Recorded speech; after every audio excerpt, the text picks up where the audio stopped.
In this video, I'm gonna teach you how to use prepaid MasterCard on Amazon. It's a very easy process, so make sure to follow along. Regardless of which prepaid MasterCard you have, you will be able to use it within Amazon. You can do this through the Amazon website or mobile app, whatever you prefer. I'm gonna teach you how to do it through the website if you want to follow along, but as I mentioned earlier, you can absolutely do this through the mobile app as well.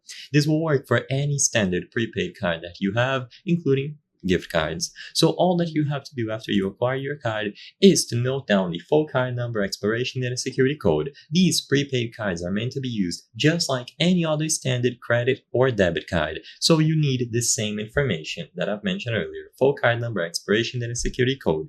If you have a physical card, it will be printed onto the plastic gift card itself, but if you received it digitally, such as through your email, it is going to be sent to you. You might have to activate the card by calling a specific number printed onto the card or by visiting a website. And after it is active, you can visit Amazon or any other online retailer.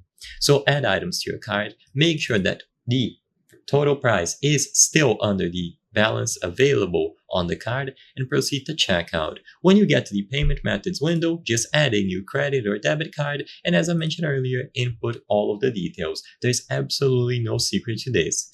Because these cards are meant to be used as standard credit or debit cards, you input the full card number, the name on the card, which is yours, expiration date, and security code. As long as you input all of the information as requested and you are purchasing something on a website that accepts debit or credit cards, it is going to be used to make this purchase, and you will successfully be able to use it on Amazon or any other service. I hope I was able to help you on how to use prepaid MasterCard on Amazon. If this video helped you, please be sure to leave a like and subscribe for more very easy tips. Thank you for watching.